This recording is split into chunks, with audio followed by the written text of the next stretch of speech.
श्री शिवाय नमस्तुभ्यम हर हर महादेव। स्वागत है आपका हमारे चैनल एस्ट्रो ओम पर। दोस्तों, आप सभी लोग जानते हैं कि 1 जुलाई 2024 आषाढ़ महीने का सोमवार कितना ज्यादा महत्वपूर्ण होता है और इस दिन अगर आप लोग पीले फूल और 2 लोटा जल का उपाय कर लेते हो तो आप यह मान के चलो कि आप भगवान शिव जी से जो मांगोगे वह आपको जरूर मिलेगा। और क्या आप लोग जानते हो कि अगर आप इस आषाढ़ सोमवार को कावड़ का जल कुछ इस तरीके से अपने घर से ले जाकर भगवान शिव जी पर चढ़ते हो तो इससे आपके घर परिवार पर शिव जी की कृपा भी होती है, साथ में आपकी मनोकामना भी पूर्ण होती है।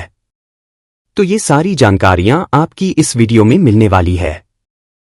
साथ ही में जो उपाय है जो कि आपको सोमवार के दिन करने हैं वह भी हम आपको इस वीडियो में बताने वाले हैं। तो दोस्तों, सबसे पहले उपाय के बारे में बात करते हैं जो कि आप लोगों को सोमवार के दिन जरूर करना है, जो कि है पीले फूल और 2 लोटा जल का। वैसे दोस्तों, यह उपाय सोमवार के दिन करना है, पर इस सोमवार को आप कुछ इस उपाय को इस तरीके से करेंगे तो आपको निश्चित ही इस उपाय को बनाने का फल जरूर मिलेगा, और वह ऐसा मिलेगा जिसकी आपने कभी कल्पना भी नहीं करी होगी। तो इस उपाय में आपको करना यह है कि जो एक पीले कलर का फूल होता है, पीले कलर का कौन सा फूल होता है? कनेर का फूल होता है। तो आपको करना क्या है कि मंत्र 1 कनेर का पुष्प लाना है। कनेर का पुष्प ऐसा नहीं है कि बहुत मुश्किल से मिलता है या आपको ढूंढना पड़ेगा, या आपको आसानी से किसी भी स्थान पर मिल जाएगा। ठीक है, तो पीले कलर का ये फूल होता है, लंबा लंबा सा होता है। तो आपको 1 कनेर का पुष्प लाना है, अपने साथ में रख लेना है। ठीक है, और सोमवार के दिन प्रातः कल सुबह सुबह, वह भी इस अधिक मास के सोमवार के दिन क्या करना है कि अपने साथ में 1 पीला फूल रखना है, साथ ही में 2 लोटा चलना है। कैसे? एक पत्र में आपने जल भर लिया, उसके ऊपर एक और पत्र रख लो, दोनों हाथों में घर से रखकर नहीं चलना है। एक पत्र में आपने जल रख लिया, फिर दूसरे उसके पत्र के ऊपर ही आप लोग जो है जल रख लो। है ना रखना के बाद क्या करना है, फिर आपको अपने घर से निकालना है, अपने पीले फूल के साथ में भगवान शिव जी के मंदिर पहुंचाना है। और भगवान शिव जी के मंदिर पहुंचने के बाद आपको क्या करना है कि जैसे ही आप शिव जी की चौखट पर पहुंच जाओ तो आपको क्या करना है कि आपने जो एक के ऊपर एक पत्र रखे हुए हैं, दोनों उसे ऊपर वाले पत्थरों को अपने उल्टे हाथ में पकड़ लेना है। दोनों हाथों में आपके पत्र होना चाहिए। जब आप भगवान शिव जी की चौखट तक पहुंच जाए फिर अंदर प्रवेश कीजिए। भगवान शिव जी की शिवलिंग के पास में पहुंच जाएं तो शिवलिंग की ऊपर दोनों पत्रों को एक दूसरे के आमने सामने रखिए और एक धारा से धीरे धीरे करके एक भगवान शिव जी पर वह जल धीरे धीरे करके समर्पित करिए। जैसे ही आपका वह जल समर्पित हो जाए, धीरे धीरे करके एक धारा से भगवान शिव जी की शिवलिंग के ऊपर, तो आपको क्या करना है कि वह जो आप अपने साथ 1 कनेर का पुष्प लेकर आए हैं वह भगवान शिव जी पर आपको समर्पित कर देना है। समर्पित जब आप करें तो भगवान शिव जी से आप चाहे तो अपने माँ की कामना बोल सकते हैं, अन्यथा ये बोल सकते हैं कि भगवान शिव आप हमारे घर परिवार और हमेशा अपनी जो कृपा दृष्टि है वो हमेशा बनाए रखिएगा। यह उपाय आपके घर में सुख शांति लेगा, आपके घर में जो है भगवान शिव जी की कृपा को दिलाएगा। तो ये तो एक उपाय हो गया। उसके बाद समय इसी से जुड़ा हुआ है। दोस्तों, यहाँ पर पंडित जी ने अपने अभी की कथाओं में यहाँ पर जो तपस्या महापुराण चल रही है, इसमें एक बहुत ही अच्छी बात बताई है कि आप अगर मतलब दूर दूर तक अमर लेकर जा सकते, अपने हाथ में 2 मतलब वो टांग कर जो है एक लकड़ी पर टांग कर जो है कावड़ लेकर नहीं जा सकते, तो भी आप अपने घर से कर लेकर भगवान शिव जी तक के मंदिर तक जा सकता है और भगवान शिव जी को प्रश्न कर सकते हैं। ठीक है, तो कावड़ कैसे लेकर जाना है, किस चीज के लिए कैसे लेकर जाना है, वो भी आप लोग सुनिए। देखिए, आप अपने घर से 2 लोटा जल ही लेकर निकलेंगे। ठीक है, आप वो एक के ऊपर एक रखकर ही निकलेंगे, पर अगर आप अपनी किसी के लिए भगवान शिव जी का आशीर्वाद प्राप्त करने के लिए यह कावड़ का जल लेकर जा रहे हैं तो उस स्थान पर आपको क्या करना है कि अपने घर के मुख्य द्वार के दोनों साइड बनाना है। कितने स्वास्तिक बनाना है? 2 सस्ती बनाना है। अब ये स्वास्तिक किस बनाऊं? ये आप स्वास्तिक चंदन से बना सकते हो। तो अपने घर के मुख्य द्वार की दीवार पर आपको ये स्वास्तिक बनाने पड़ेंगे। आपको ये ना कहे कि भाई दीवार खराब हो जाएगी, भगवान शिव जी का आशीर्वाद प्राप्त करना है तो ये करना। ठीक है, तो अपने घर के मुख्य द्वार के दोनों साइड आपको एक एक स्वास्तिक बना देना है, मतलब 2 स्वास्तिक बना देने। ठीक है, बनाने के बाद फिर आपको अपने घर से वह 2 लॉट जल लेकर निकालना है, कावड़ के बाहर से लेकर निकालना है। ठीक है, भगवान शिव जी की आप मंदिर पहुंच चुके हैं, तो शिव जी की चौखट पर पहुंचने से ही आपके दोनों हाथ में एक एक पत्र हो जाए। उसके बाद मंदिर के अंदर प्रवेश करके इस पत्र को आपको भगवान शिव जी पर चढ़ा देना है। चढ़ते समय इस बात का इस मिनट रखना है कि यह जो जल आप चढ़ा रहे हैं इसमें से आखिरी में थोड़ा सा जल आपको बचाना है ना, मतलब जो जल आपने भगवान शिव जी पर चढ़ाया है इसी जल को जो है आपको आखिरी में थोड़ा सा बच्चा लेना है ना। बचाने के बाद इसी जल को हमें वापस क्या करना है, अपने घर पर लेकर आना है ना। तो आपने दोनों बाथरूम थोड़ा थोड़ा जल बचा लिया। अब इन दोनों पत्रों के थोड़े थोड़े जल को लाकर घर पर लाकर इसी जो आपने स्वास्तिक बनाया है इन्हीं दोनों स्वास्थ्य के ऊपर जो है इस जल को समर्पित कर दो है ना, और फिर भगवान से वहीं पर खड़े होकर प्रार्थना कर लो कि आपके का जो आशीर्वाद है वो हमें हमारे घर परिवार पर हमेशा बना रहे। अगर कोई इस उपाय को मतलब संतान प्राप्त के लिए कोई माताएं बहाने करना चाहती हैं तो अपने घर से कर या 5 चावल के देन लेकर निकले हैं ना, और अगर कोई मतलब भगवान शरीर की कृपा अपने के लिए चाहता है कवर के भाव से, तो भाई वो दूसरों से बनाकर भी इस उपाय को कर सकता है। चलिए बात करते हैं उपाय की ओर में, जो कि आपको इस सोमवार के दिन करना है। तो ये जो दूसरा उपाय है ये गमले वाला उपाय है, और ये उपाय कोई भी कर सकता है। इस उपाय को करने से भी भगवान शिवा की कृपा आशीर्वाद आपको प्राप्त होगा। इस उपाय में करना क्या होता है कि आपकी घर में जो भी गमला हो उसे गमले में जो भी पौधा लगा हुआ हो, मंत्र तुलसी जी के पौधे को छोड़कर, तो आपको क्या करना है, आपके जो भी पौधा हो जो भी गमला हो या करना है उससे पौधे के नीचे गमले के अंदर ही एक छोटा सा पार्थिव शिवलिंग का निर्माण कर देना है। मिट्टी को भी नहीं उठाना है, वहीं के वहीं मिट्टी को थोड़ा सा ऊपर करके जो है शिवलिंग का निर्माण कर देना है। जब आप यह निर्माण करो तो आपको जो है शुद्ध रहना है, शुद्ध वस्त्र पहनना, स्नान वगैरह बात करने के बाद ही प्रातः सुबह सोमवार के दिन करना। इस उपाय को तो आपने एक मतलब शिवलिंग का रूप दे दिया वहां पर।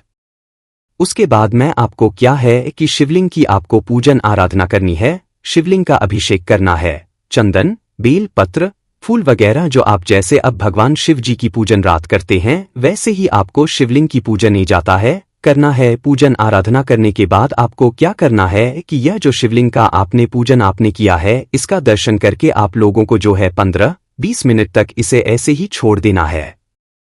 15-20 मिनट के बाद आप थोड़ा सा और अलग से डालना है और इस शिवलिंग का वहीं की वहीं विसर्जन कर देना है।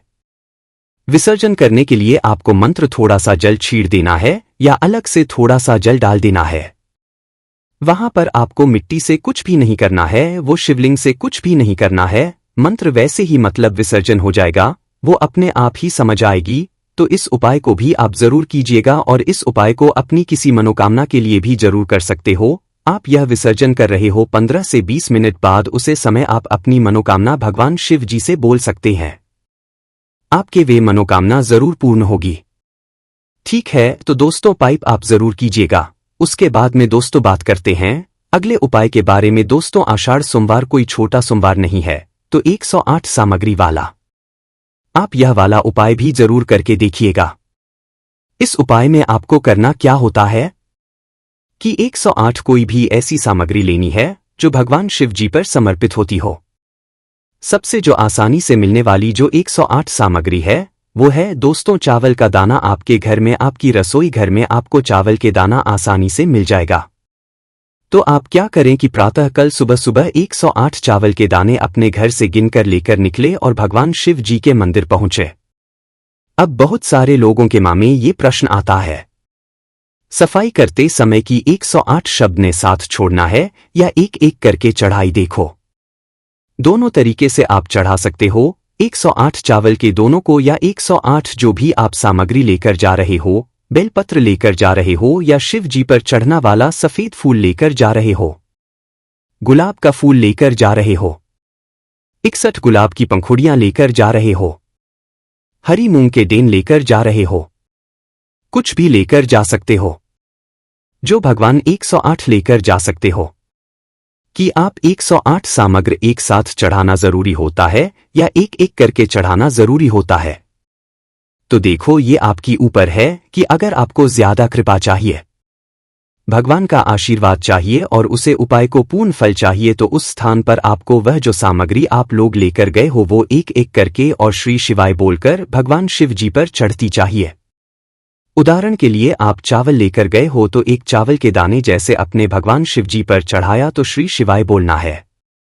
ऐसे ही पूरा 108 बार जब आप शिवलिंग पर वह चावल का दाना चढ़ाओगे तो श्री शिवाय नमस्तु आपको विशेष रूप से बोलना है। इस वाली क्रिया को करने से आपको ज्यादा फल मिलेगा। इस उपाय को करने से ठीक है और चाहे तो एक साथ भी चढ़ा सकते हो, पर एक साथ चढ़ाने से उतना फल नहीं मिलेगा जितना आपको एक करके श्री शिवा नमस्कार अभी बोलने से जो है फल मिलेगा।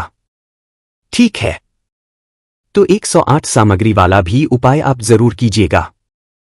भले ही आपके पास कुछ ना हो तो 108 सामग्री कोई भी ले लेना। आप लोग भले पंखुड़ी ले लेना। सफेद फूलों की लाल फूलों की पर जरूर चढ़ाना है ना। उसके बाद में दोस्तों बात करते हैं अगले उपाय के बारे में जो कि बेलपत्री की ढूंढ का उपाय। इस उपाय को करने से भी भगवान से आप जो मांगोगे वो आपको जरूर प्रदान करेंगे।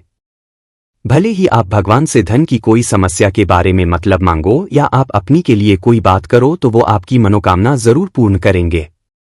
इस उपाय में आपको करना कुछ नहीं होता है। अपने साथ में थोड़ा सा चंदन लेना होता है, साथ में एक बेलपत्री रखती हुई होती है जिसके पीछे ओटी लगा हुआ हो। तो ये दोनों चीज लेकर आपको सोमवार के दिन प्रातः कल सुबह भगवान शिव जी के मंदिर पहुंचाना होता है। मंदिर पहुंचने के बाद आपको करना मंत्र ये होता है, भगवान शिव जी के ऊपर जल चढ़कर पूजन कर भगवान शिव जी के पास में बैठ जाना होता है। उसके बाद में आपके पास जो बेलपत्री है और आपके पास जो चंदन है वो उसे चंदन को सबसे पहले आप थोड़ा सा किसी पत्र में अलग से छोटी सी पत्र में घुल लीजिए, सुविधा कर लीजिए। जिला करने के बाद जो एक बेलपट्टी आपके पास है उसे बेलपत्र की जो दांडी होगी उसे दांडी के जो पीछे का भाग होगा, जो टूट होगा, मोटा मोटा सा भाग होगा, एक देखना आप लोग बेलपत्री की जो का मोटा मोटा सा भाग हुआ उसको तोड़ लेना, पूरा तोड़ लेना। जो आखिरी का छोटा सा भाग होता है तो उसको तोड़कर इस ढूंढ के भाग को बेलपत्रिका जरूर ढूंढ होगा। आपको अपने चंदन में भिगो लेना है। चंदन में भिगोने के बाद आपको क्या करना है कि इस दत्त के इस टूट से आपको अपनी इस बेलपत्री के ऊपर 108 बिंदियां लगानी है और 108 बिंदियां लगाते हैं आपको श्री शिवाय बोलना है, ठीक है। और आपको हर बिंदी लगाने पर बोलना है और 108 बिंदियां जो आप लगाओगे ये तीनों पत्तियां पर मिलकर लगाना है, ना कि सिर्फ एक पट्टी बनाना। तो उसे बेलपत्र के ही 3 पट्टी पर 108 बार बिंदी लगा और श्री शिवाय नमस्तुभ्यम बोलकर और उसके बाद इस बेलपत्री को आप चढ़ा दो। भगवान शिव जी की शिवलिंग के ऊपर अपनी किसी भी मनोकामना को बोलती हो, आपकी वे मनोकामना शुरू किया। आप इस बैक कर रहे हो जब शिव जी का डर सबसे प्रिय महिला बहुत ही मतलब संजोग का महीना हरि और हर का जो मिलन चल रहा है उसे महीने में यहाँ पर सुबह को कर रहे हैं। ठीक है, तो इस भाई को भी जरूर कीजिएगा। उसके बाद में आखिरी जो उपाय है दोस्तों वो समय रात्रि के समय या शाम के समय करने का। तो दोस्तों सोमवार के दिन शाम के समय आपको 3 स्थान पर जरूर दीपक लगाना चाहिए। अपने घर में धन की कमी को दूर करने के लिए और सुख सौभाग्य अपने के लिए 3 वो स्थान रहते हैं। सबसे पहले स्थान राहत है, यहां पर बेला पत्रिका वृक्ष ठीक है। उसके बाद में दूसरा स्थान राहत है भगवान शिव जी का मंदिर। तीसरा स्थान राहत है आपकी घर का जो मुख्य द्वार होता है वो है ना। 23 स्थानों पर दीपक लगाकर देखो, आपके घर में अपने आप ही बरकत आना शुरू हो जाएगी। अब जानते हैं गुरुजी द्वारा बताए गए सबसे आखिरी उपाय के बारे में। यह उपाय उन लोगों को करना है जिनके घर में संकट बहुत ज्यादा है। उन्हें ऐसा लगता है उनके जीवन में किसी ने कुछ कर दिया है या फिर ऐसा लगता है कि घर में बहुत ज्यादा रोगों की समस्या हो गई है, बीमारियों की समस्या हो गई है। किसी ना किसी को बीमारी बनी रहती है, घर का पैसा फिजूल खर्च हो रहा है, किसी गलत संगत में पैसा खर्च हो रहा है।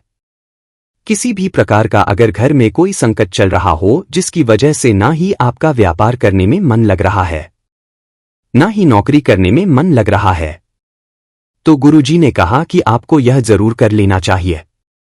इस उपाय के लिए आपको थोड़े से काले तिल ले लेने हैं। आप चाहे तो आधी मुट्ठी या फिर 1 मुट्ठी काले तिल ले सकते हैं। फिर इसी के साथ आपको ले लेनी चाहिए पापा काली मिर्च। 5 काली मिर्च के साथ आपको लेना है 7 लौंग आप जो भी लेंगे वह फूल वाली होनी चाहिए, यानी पूर्ण होनी चाहिए, खंडित नहीं होनी चाहिए। अब यह सारी सामग्री आपको अपने दाहिने हाथ यानी राइट हैंड की हथेली में रखना और इसे बंद कर लेना है। फिर आपको इसको लेकर पूरे घर में घूम जाना है। आप अपने घर की छत में घूम जाइए, अपने घर के हर एक कमरे में घूम जाइए। हर एक कोने में घूमते हुए लगातार आप महादेव का स्मरण करते जाइए। बस आपको ध्यान रखना है कि आप अपने घर की किसी भी अशुद्ध स्थान में इसको लेकर नहीं जाएंगे। आप अपने बाथरूम में या वॉशरूम में किसी भी जगह पर इसको लेकर नहीं जाएंगे और घर के हर एक कमरे में हर एक जगह पर आप इसे लेकर घूम जाएंगे और के नाम का स्मरण करते जाएंगे। फिर यह सारी सामग्री लेकर आपको पहुंच जाना है शिवालय। पूज्य गुरुजी ने कहा कि इस उपाय को आप शाम को ही करिएगा, यानी शाम के समय में ही आप यह सारी सामग्री अपने घर पर लेकर घूम जाइएगा और फिर यह लेकर शिवालय पहुंच जाइएगा। शिवालय पहुंचकर आपको यह सारी सामग्री शिवलिंग के ऊपर समर्पित करते जाना है और लगातार ओम नमः शिवाय या फिर श्री शिवाय नमस्तु भयंकर में से किसी भी एक मंत्र का स्मरण कर लेना है। अगर शिवलिंग में श्रृंगार हो चुका है और शाम के समय में यानी रात के समय में शिवलिंग के ऊपर कोई सामग्री आपको समर्पित करने नहीं दी जाती है, तो फिर आप शिवालय की चौखट में भी इस सामग्री को अर्पित कर सकते हैं और महादेव से प्रार्थना कर सकते हैं। पूज्य गुरुजी ने कहा कि जो भी व्यक्ति शनिवार अष्टमी तिथि इस उपाय को करना शुरू कर देता है तो उसके जीवन के सारे संकट महादेव कृपा से समाप्त हो जाते हैं। बाकी दोस्तों, अगर इस उपाय को करने में आपको कोई भी दिक्कत, समस्या, परेशानी आती है तो उसे आप हमसे कमेंट करके पूछ सकते हैं। श्री शिवाय नमस्तु भीयम। हर हर महादेव।